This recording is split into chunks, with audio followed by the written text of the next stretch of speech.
Seanan has the best bio that my favorite maybe ever, which is Seanan McGuire writes stuff. We've had little success with making her stop. She does not sleep much. We have had equally little success with making her start. And Sleep No More and The Innocent Sleep are respectively the 17th and 18th volumes in her beloved October Daye urban fantasy series. Testament to both that bio and to the longevity of this series, and I'm really excited to go ahead and turn it over to tonight's speakers. I'm going to go one volume longer than the Dresden Files, and since Jim keeps not giving up, I may have to hit him with a bus. Yeah. They don't let me drive. Well, so. Next week will be the time when you Yeah. could. Do you really want the murder to happen in your bookstore? I mean, not really. Especially now that we've Yeah, you're live streaming Premeditated. this. Premeditated murder is harder. But if it happens up front, you're completely clean. That's true. That's true. So you can jot that down. You know, I was just watching. Nobody write that down. Watching Crystal's, you read her bio, like, Crystal Fraser currently wishes she had written her website bio a little bit less like part of her CV. Oh, no. I really, ironically, I took it from my CV. I figured you had. So, but we're not here to talk about me. We're here to put you center stage. We're also here to talk about you because that helps deflect people from looking at me. No. I didn't realize I'd be a target here. You're always the target of your heart. It's because I'm so tall. Yes, that's why. Sure. So, on this fine October day, you're releasing a new book about October Daye.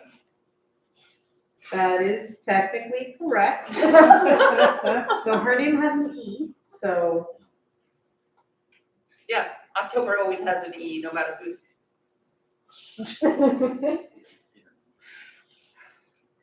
So I don't actually know the purpose of being here tonight. Are we selling your book? Are we just chit-chatting? so an in conversation is basically you just talk to me and we talk long enough that my publisher feels like I did my job, which is funny because my job is writing books and I'm not doing that if I am sitting in a bookstore trying to be entertaining for the public. But we can always help you brainstorm the next one. Oh, I really don't need help there. So the Toby series, we just hit book 18. We're into Act 2. It's a 4-act structure. Okay. So I'm hoping I can finish the series before I die of natural causes. I mean, what happens if you die of unnatural causes? I get back up and resume writing. That's why you're friends with so many necromancers, isn't it? That is what necromancers are for. So, how far into Act 2 are we at this point? Act 2 really kicked off with When Sorrows Come, so we are slightly under a quarter of the way into Act 2. So we're still in Act 1 of Act 2. Yep. You are not going to get me to admit how many books there are in this series. My agent has been trying to do that for years. It has not worked out for her. Well, I mean, mathematically, I think we can figure it out at this point. Maybe, but they have a tendency to fractal. If you were to go back over my original series notes, there are entire books that were originally 2 books. There are books that were originally a quarter of a book. The Innocent Sleep came about because Sleep No More is such a weird departure from the rest of the series that I needed to try and show the other side of what was happening. So these 2 books actually cover roughly the same time period, just from different point of view characters. And I have done that once before when writing with Mira Grant with Feed and a book called Feedback. The 2 books start and end at the exact same time, but they're following completely different groups of people, so there's very little overlap. In this case, there's a lot of overlap. It's kind of like someone writing an account of one of our D&D games, first from your perspective and then from my perspective. It's a lot of the same route structure. Yeah. You do have to ask me questions, or I start threatening to explain the mechanical function of every card in my latest commander deck to this room. What are you running? Oh, you're the devil. No, cats are amazing. Oh, a cat deck, C-A-T. I heard tap deck, and I'm like, don't tap me down. I don't like you. Yeah, I just added River Song to my Mira deck, so I'm playing off the bottom instead of off the top. It's really ugly and really confusing. I keep drawing from the wrong end of my deck. Magic the Gathering, it exists to make us all feel stupid. Yeah. I work on Magic the Gathering and I feel stupid on a daily basis. So how much trouble do you have keeping your writing for Magic the Gathering separate from? Well, do you watch TV ever? Yes, on occasion. On occasion, okay. How much trouble do you have keeping Over the Garden Wall separate from Grey's Anatomy? Willfully or just Just by default. moderate trouble? So I just changed the channel in my head. It makes things much easier. Really, the biggest problem with my writing for Magic the Gathering, because I write for Magic Story, which is the narrative fiction that goes with the game. My biggest trouble with writing for Magic the Gathering is that I don't get to decide anything, but the people who are in charge of the franchise frequently have not thought things through. So I wind up going to the nice gentleman, the very nice, long-suffering gentleman who is the boss of me, and just going, "Hey, Roy." And he's like, "Oh God, there are too many vowels in that message. I'm in trouble." "What is it, Seanan? Did you know that my contract just says I have to give you at least 5,000 words?" "How many words are you giving me, Seanan? Do you like novels?" Because I want things to make sense, even if it's stuff that doesn't matter for the card game. Because the spaces where things don't make sense are the spaces you can get really batshit. Oh yeah, they're the places that all of the best ideas come from. I've spent so much of my career writing in pre-existing licensed worlds, mostly trying to make sense of other people's batshit insane theories from 10, 15 years prior. And sometimes it pays off. You know, again, in Magic, Jay and Ellie, who is the current lore master for the franchise, meaning that this one dude who does not even work for Wizards of the Coast has 90% of our continuity in his head. Some of it no one else knows. And we don't know it until we say, "Hey, has this ever been discussed?" And Jay goes, "Yes, actually, during the Weatherlight Saga on page 817 of the Duelist magazine, issue 32. What? And then he produces it. What the hell, Jay? He has weaponized his autism in the world's best way. But Jay and Ellie, I had a point there. I got lost. We were talking about keeping other people's weird, rambling, Oh, yeah. nonsensical. So Jay and Ellie, when he was first getting started on this, had written a big article explaining how a minor character from Ice Age was actually this reasonably major character for the modern era. Limduel the Necromancer was actually the Raven Man who's been harassing Liliana Vess. And he just explained this theory to anyone that would sit still for more than 10 seconds, and lots of people told him he was wrong. So he went and got a job on Magic Story. It got to where he got to start shaping and influencing things.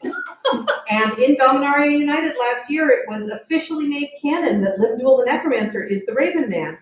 And I got the assignment to write that story, and we couldn't figure out why, because Liliana is not one of my Blorvos. You know, I don't really know her. I don't like her that much. But my friend Kyra, that's her favorite planeswalker. So we're like, why would you do this? And the answer was solely so that Jay and Ellie could go on Twitter and go, "Did you get a Hugo and Nebula Award winner to write your fan theory into canon?" Mic drop. And I'm like, "Jay, I am not your flex." "Yeah, you are." Right. You're making her vowel. Let me make it stop. You understand the whole thing. I don't even think you need me here. You play off yourself just fine. But you're not asking me questions, yes? Do you know how hard it is to interrupt you, especially when you get entertaining? That's fair. So I was going to ask, how many times have you given Tyvar a line that you thought after the fact would have been perfect for one of your own books for an IP you control? Honestly, none. I mean, every character has their own voice, even the ones that sound similar. And I am much more likely to be envious of, we've had a couple projects get all the way to script with my stuff and then not make it to film. And I get to read the final scripts in those cases, and sometimes these writers who are not me, that are working with my IP, but it's still their property, will come up with just these perfect lines. And I'm like, God damn it! I wrote 3/4 of the script because you took it directly from the dialogue in my book, but I didn't write that, and I want it. And then I feel very Veruca Saltich. Daddy, I want it. Well,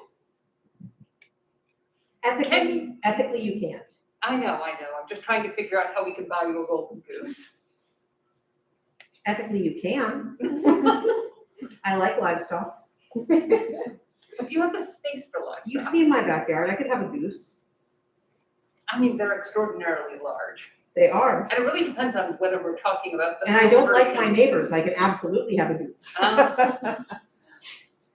But are we talking about the film version or the book version of Veruca? Because otherwise we could get you a squirrel. I do like the squirrels, but we have plenty of squirrels. Yeah.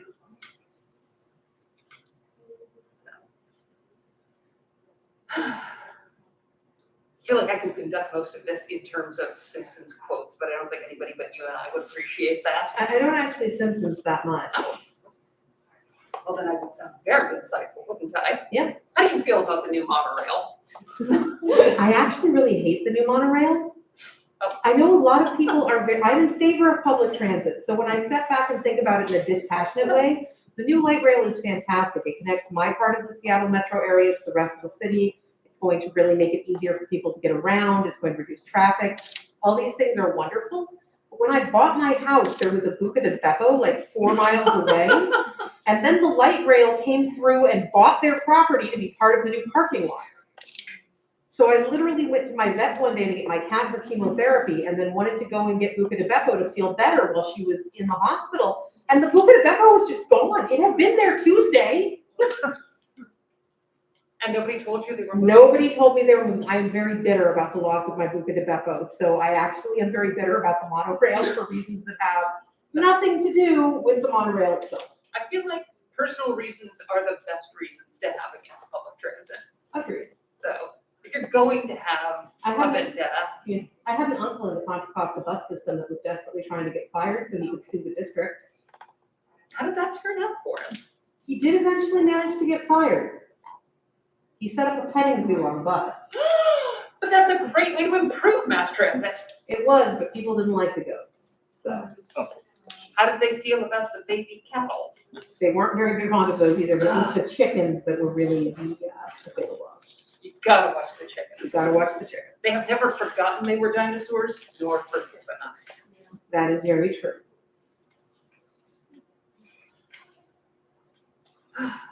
It's a lot harder to ask questions. Does anybody in the chair zone have a question? I have a question. Yes, absolutely. So I really like the Middle Game series, Thank you. and I'd like to know where you're going with it. Are you going to do 17 books of that, or? I am not. Okay. There was actually an announcement on Tor.com just last week. They released the cover for Tidal Creatures, which is the next book, and then there will be 2 more after that, Inkpot Gods and Asphodel. And they map to the 5 classical alchemical elements. Oh, of course. So Middle Game was fire, Seasonal Fears is obviously earth, Tidal Creatures is water, Inkpot Gods will be air, which is not a real element, but alchemical element. And I'm having a lovely time, but it's kind of nice knowing there's an ending and I'm moving toward it at a reasonable clip. I guess 5 is modest for you. 5 is very modest for me. We're not really sure what happened.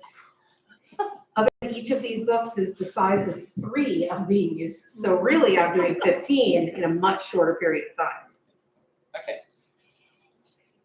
Yes. I have a question. So I accidentally came here, but I'm glad to meet you. I didn't really know anything about you, and I'm learning as I'm listening. But what would be a good first book for me? What do you enjoy? Just name some books or things that you like. Well, I'm reading The Third Hotel by Laura Vandenberg right now. Mhm. I very much like that. You know her? I don't. Okay. All right. With that, my brain goes blank. That's okay. Are I you read a lot of poetry. a lot of poetry? Do you Yeah. like fantasy or science fiction at all? I do. I have a friend who just came back from Kansas City.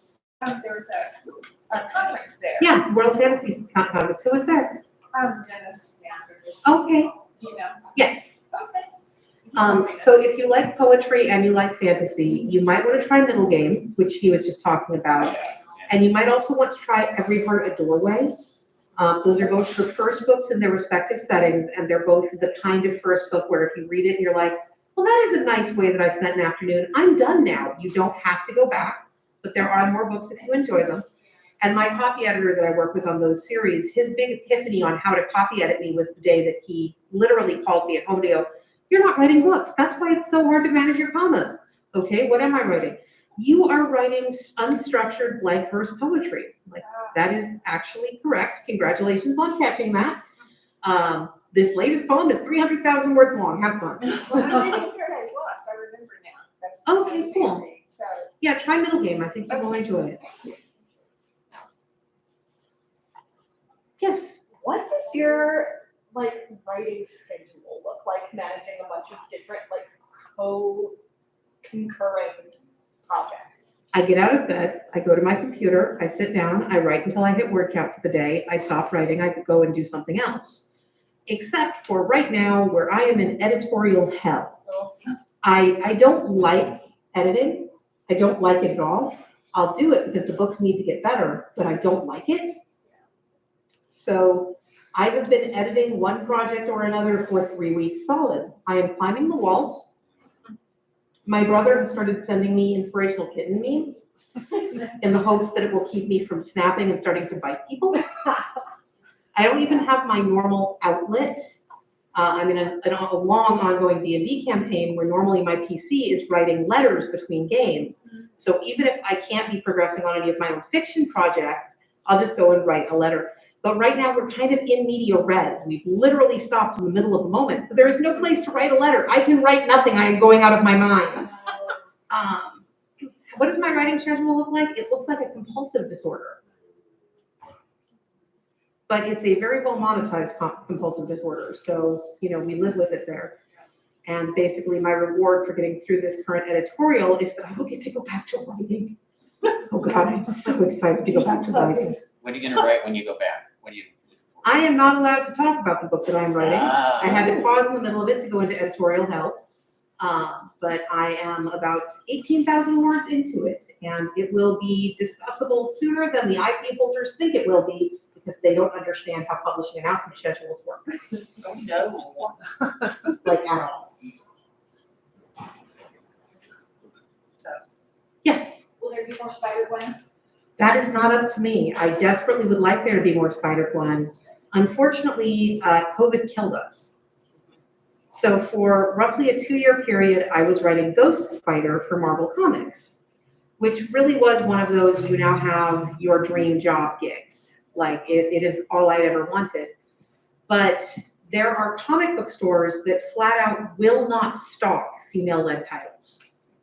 I discovered this during that 2-year period. I had always assumed in that way of, well, we live in a post-sexism world. We don't. But I had always assumed that comic book stores just sort of stocked things and people bought them or didn't buy them. So when the new Wasp comic failed, it wasn't because they weren't available to buy, it was because people didn't want to read it. And then I started writing Ghost Spider, and anytime I went out of town, I would find a local comic book store and just drop in to ask if they wanted me to sign anything. And I found pretty much universally, if I went into a store and every single person behind the counter was a white male, apparently cisgender, they would not have female-led titles. If they had people of color, women, or visibly queer people working there, they would have female-led titles. So we didn't have the best sales numbers to begin with because fully 1/3 to 1/2 of our available outlets weren't stocking us. And then COVID happened and shut down the printers, and our sales fell off the cliff. Yeah.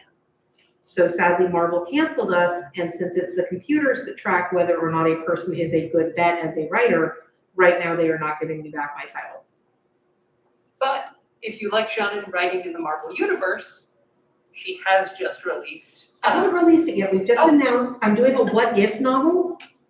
What if Wanda Maximoff and Peter Parker were siblings? So it is a book where Wanda was adopted as an infant by the Parkers and brought back to Queens to grow up alongside Peter. It's a what if. I mean, so it is very, very hard to decide. It's the second in a set of 3. The first one is what if Loki were worthy? And the third is what if Venom were Moon Knight?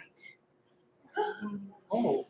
And all 3 of these sound really weird, but if you have any familiarity with the Marvel what if structure, they're all fairly tame, honestly, as what ifs go.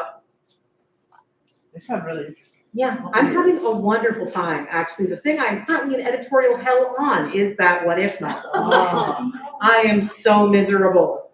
that explains a lot. And I'm running into one of my absolute favorite notes that you get from IP holders where they're like, I don't believe that this fight between Peter and Wanda is as vicious as you're saying it is. They should say some things that are genuinely unforgivable. I don't think this character is likable if they do this. Like, guys, you can only have one of the two. When I fight with my sisters, whom I grew up with, I won't even say into a microphone the things I have called my sisters or the things they have called me. Because we are sisters and we are not shouting for the internet, we are shouting at each other. So they want the fights to get genuinely sibling fierce, but they still want both Peter and Wanda to be likable at the end of the fight. And it's like, well, that is... Oh, The first time I ever heard the C word, it was from my baby sister in reference to me. How baby was she at the time? 11. Oh, she knows.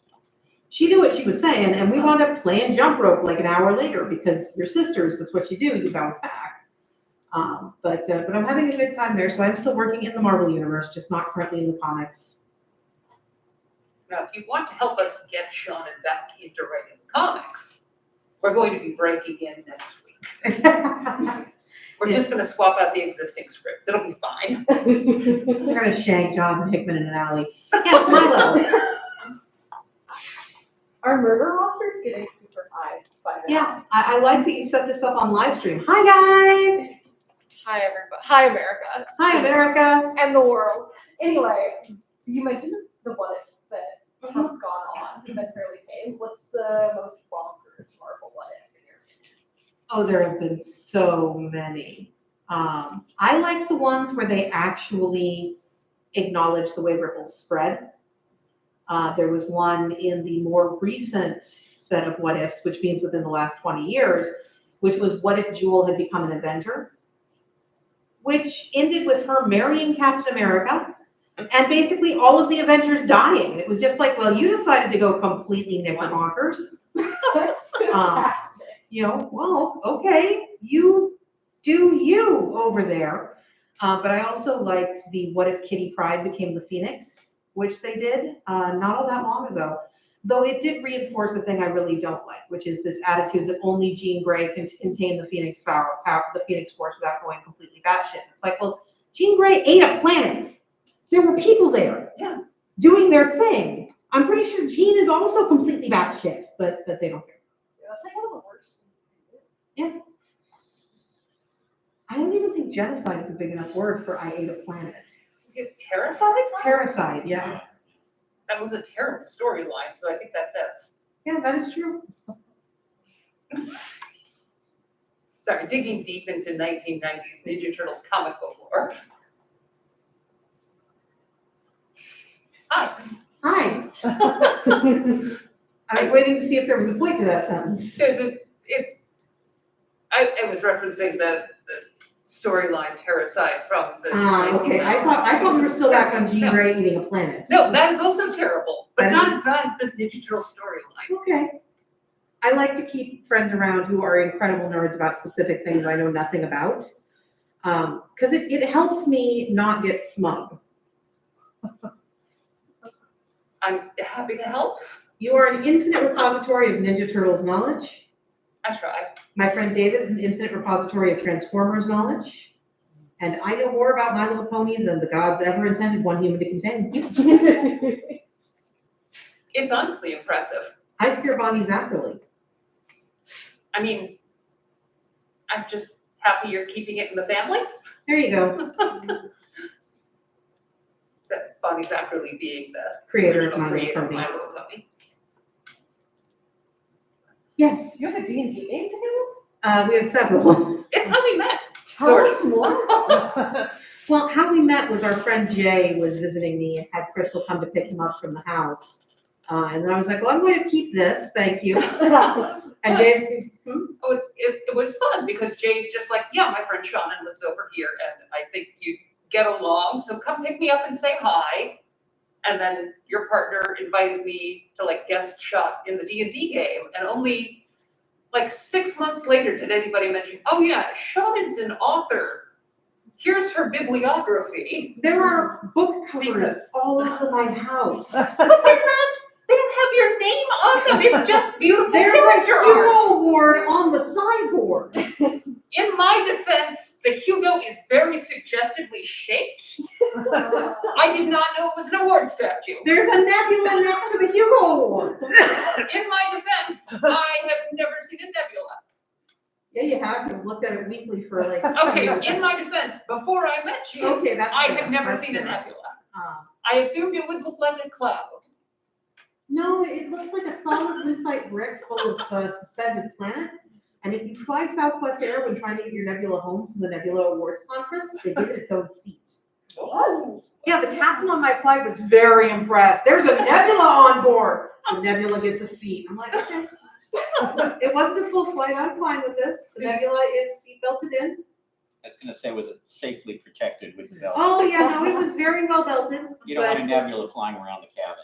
getting it through the TSA was exciting. Yeah, I bet it 'cause was. It's also interesting because you can carry a nebula on a plane because there's no metal in it. But it's a solid 5-pound brick of lucite, and Right. many years of murder mystery shows have told me I could kill a man with that. Right. They're like, no, that's fine. Take that on the plane. We don't care. Now there's a mystery nobody's written yet. Untrue. Then goes with the Death Sun. Oh, well, never mind that. Murder mystery at a science fiction convention. But my point being, I am extremely oblivious, That's so fair. I can hardly be held accountable for my actions. Also fair. But yeah, no, so Crystal came and joined that D&D game, which has now been ongoing for a very long time. It moves very slowly, but we have a nice time. And I do ridiculous things for Hogs Watch every year, which makes me happy. We are also in a much faster paced D&D game, which happens on Friday nights, where we're basically chaining together published adventures.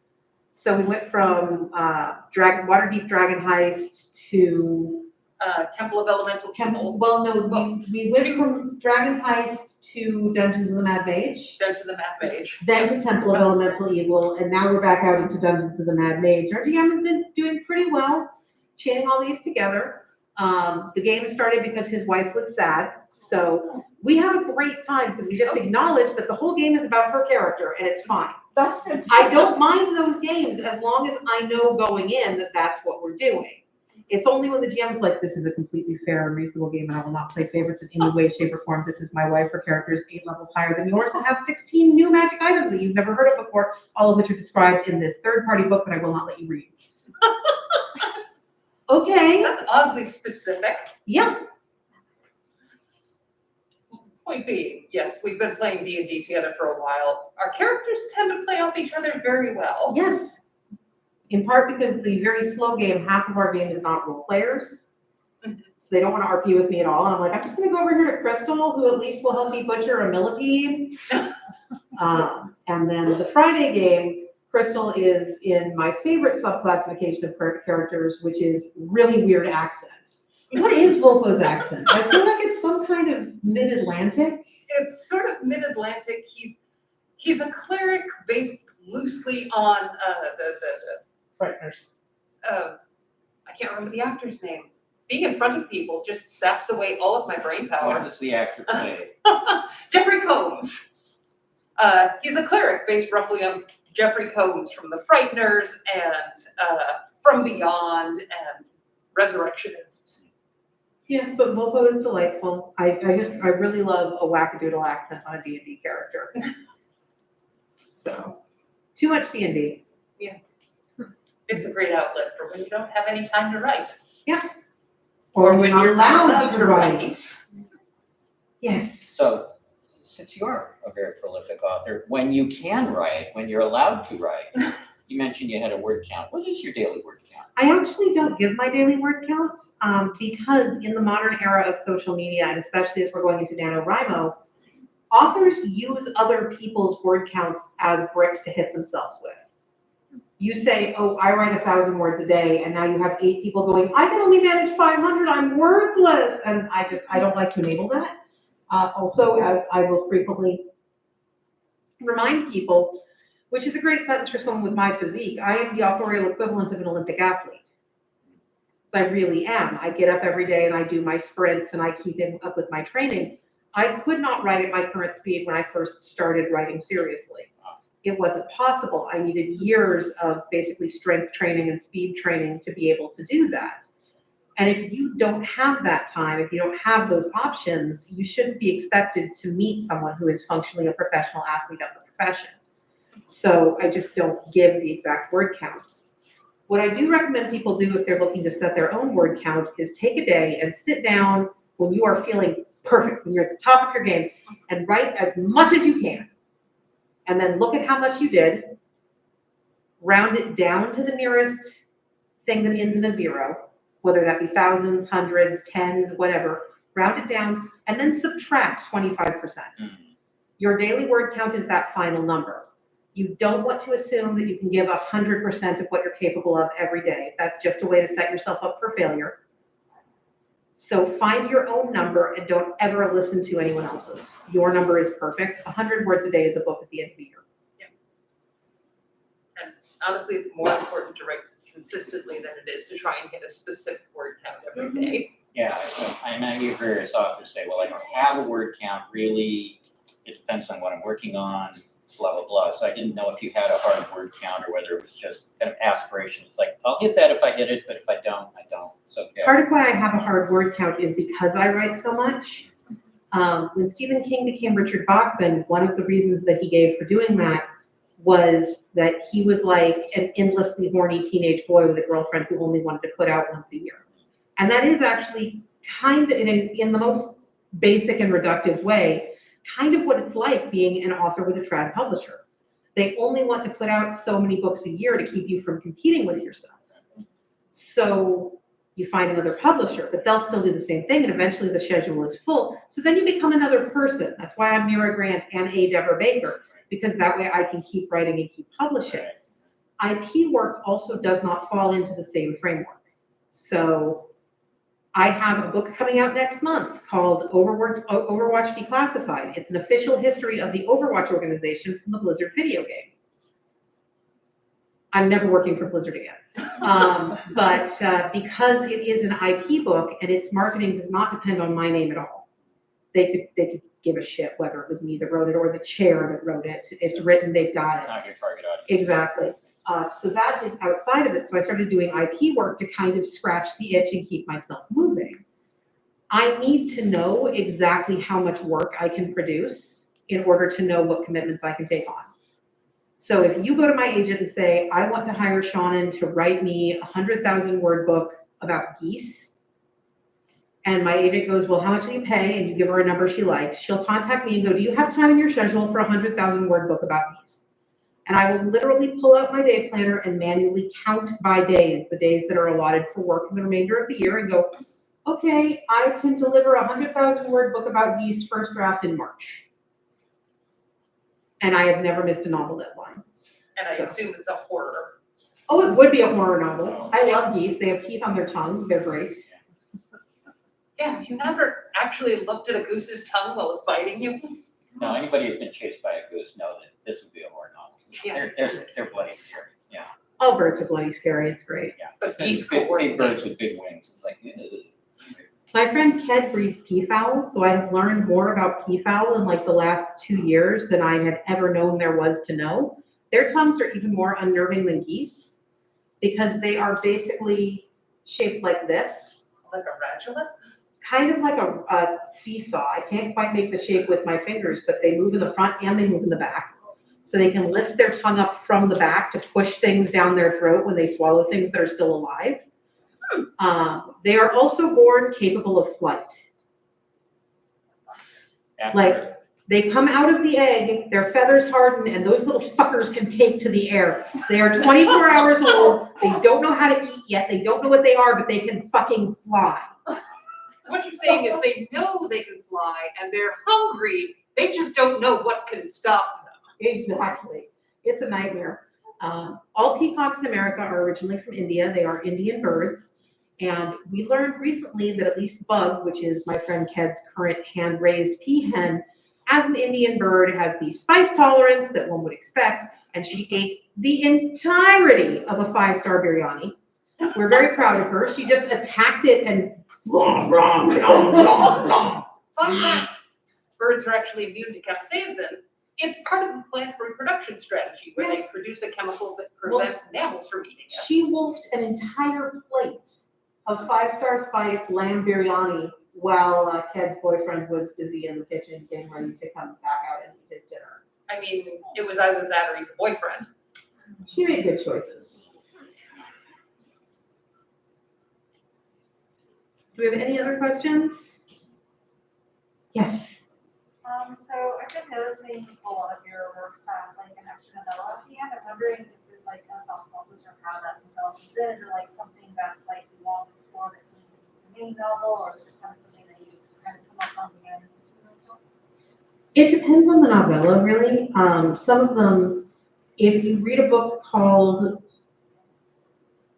When Sorrows Come, that's the wedding novel. And I really wanted to write the reception, but I didn't want to release the reception via my Patreon because not everyone is on my Patreon. And if you are someone who is just buying the books and doesn't really want to follow me around, you should be able to get the full story. But it also couldn't be a part of the book because a book has a natural rising and falling action. And if you stick an extra 30,000 words of now we're just going to have cake on the end of it, that shatters the pacing in a way that is very noticeable. So in that case, it was something I couldn't fit into the book that got put on the end. The most recent book before these two, which was Be the Serpent, the novella was a several centuries flashback to what had happened to another character to give you more detail. And that's usually how they're plotted, is what can I give you more information on that would not necessarily be available to Toby? Because I love Toby. Toby is wonderful. Toby is my first protagonist. I started this series when I was 19. Toby is exactly as self-aware and observant as a protagonist created by a 19-year-old girl is going to be. She is cheerfully oblivious and basically the fairy equivalent of a literal wrecking ball. And she doesn't always understand what's going on around her as well as she wishes she did. So she just kind of goes through life and then other people have their adventures around her. And it lets me show events that she's not present for and also show what she looks like from the outside. One of the characters in one of the novellas refers to October as a natural disaster that happens to spend time wearing blue jeans. And they would never say that to her face because she's a natural disaster, but it's a fairly accurate description. The novella started because we were going to take the series to hardcover, which is a big step in the life of any series. Let's make it more expensive, yay. And when that was decided that we were going to do it, they wanted the hardcover to have more value to it than the paperbacks did, so that people would understand and be okay with that change. So I wrote a novella, but then the series didn't go to hardcover with that volume. It went to hardcover with the next volume, and the first hardcover can't have less value than the last paperback. So I got to keep going, and now there's just a novella in all of the Daye books, and it makes me happy. Even as it occasionally makes me very, very cranky because the novellas are on a separate series of contracts than the novels, so they have not been included with the audiobooks. And the amount of angry mail I get about that. It's not my fault, it's not my choice, but oh dear God in heaven. Well, up until you said that, I was very jealous that you actually just get to include a novella at the end of every book like a dessert, but now It's still a tasty dessert. It's just a tasty dessert that gives you the runs half the time. it's an interesting way of describing fan feedback, but not inaccurate. I enjoy fan feedback, except when people are yelling at me for things outside my control. That just frustrates me because I want to fix everything. Yeah. You know, I think as is the way of people-pleasing people who are talking about their babies. I'm like, I want you to love my book. I really do. I'm bad at selling it, but I want you to read my books. I want you to love my books. I want you to enjoy them the way I do. Love you for you, Seanan. Yeah, how about you love me for the things that feed my cats? I will feed your cats. That is true, they will one day eat your corpse. I do, my dog has priority for eating my corpse, There'll but, be a live corpse. all right, fine, sorry, my wife gets priority for eating my corpse, then the dog, cats can have anything that's left. Listen, Kuru, I'm sorry? Kuru, Kuru. it's a prion disease. It's mad cow, but with human. You don't want to eat her. I'm just saying, I want the right. No cannibalism. Cannibalism bad. I don't think we're actually the same species, so technically. Okay, that's fair. Are there any final questions before I release you from this incredibly fucked up, my publisher loves me, yay. All right, assuming you were a supervillain, Uh-huh. what sentient vegetable would you have as your sidekick? Vegetables don't exist. No, phylogenetically speaking, there is no such thing as a vegetable. Fruit exists because fruit is basically the externalized reproductive organ of the plant. Plants exist, but vegetable is just a class that we have artificially slapped on the parts of the plant that we have decided we'd like to eat.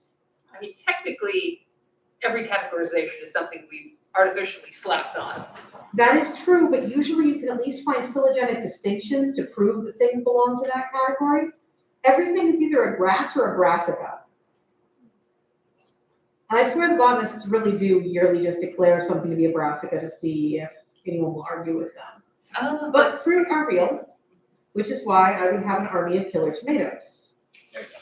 An attack of the killer tomatoes. Yes, if you attack of the killer tomatoes. Attack of the killer tomatoes. We are not having some kind of strange seizure. This is a real movie franchise. I promise, it did exist. It was an animated series on Fox. It began in the 70s. I wonder what rating it got on Rotten Tomatoes.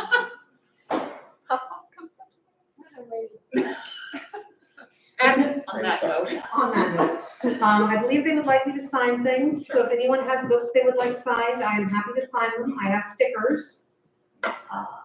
Going to, huh?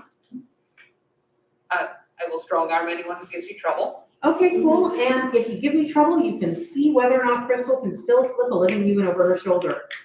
Oh, I can, but it hurts my back, so it's only gonna make me mad. So no troubles. I will just sign things. Please bring me books to sign, or don't, or come up and tell me about your cat decks, whatever. Thank you.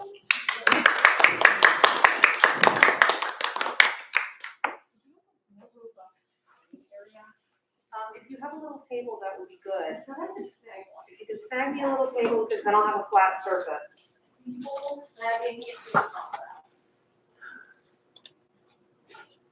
And I do love you, and you're right, I just have a lot of books to